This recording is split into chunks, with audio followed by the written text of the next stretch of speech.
The Third Battle of Petersburg, also known as the Breakthrough at Petersburg or the Fall of Petersburg, was fought on April 2, 1865, south and southwest of Petersburg, Virginia. At the end of the 292-day Richmond-Petersburg Campaign and in the beginning stage of the Appomattox Campaign near the conclusion of the American Civil War, the Union Army under the overall command of General-in-Chief, Lieutenant General Ulysses S. Grant, launched an assault on General Robert E. Lee's Confederate Army of Northern Virginia's Petersburg, Virginia trenches and fortifications after the Union victory at the Battle of Five Forks on April 1, 1865. As a result of that battle, the Confederate right flank and rear were exposed, and the remaining supply lines cut, and the Confederate defenders were reduced by over 10,000 men killed, wounded, taken prisoner or in flight. The thinly held Confederate lines at Petersburg had been stretched to the breaking point by earlier Union movements that extended those lines beyond the ability of the Confederates to man them adequately, and by desertions and casualties from recent battles. As the much larger Union forces, which significantly outnumbered the Confederates, assaulted the lines,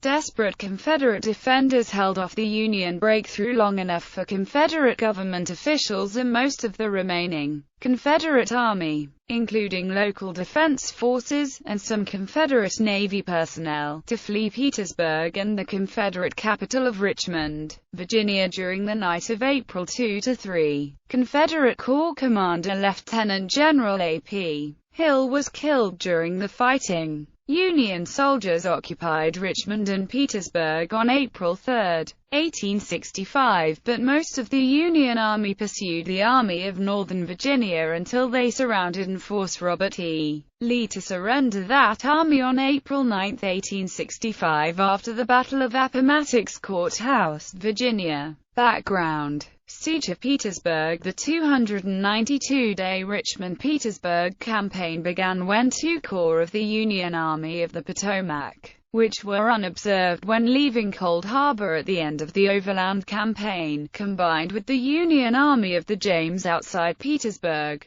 but failed to seize the city from a small force of Confederate defenders at the Second Battle of Petersburg on June 15–18, 1864. Union General-in-Chief Ulysses S. Grant then had to conduct a campaign of trench warfare and attrition in which the Union forces tried to wear down the smaller Confederate Army, destroy or cut off sources of supply and supply lines to Petersburg and Richmond, and extend the defensive lines which the outnumbered and declining Confederate force had to defend to the breaking point. The Confederates were able to defend Richmond and the important railroad and supply center of Petersburg, Virginia, 23 miles south of Richmond, for over 9 months against a larger force by adopting a defensive strategy and skillfully using trenches and field fortifications. After the Battle of Hatcher's Run on February 5–7, 1865 extended the lines another 4 miles. Lee had few reserves after manning the lengthened defenses.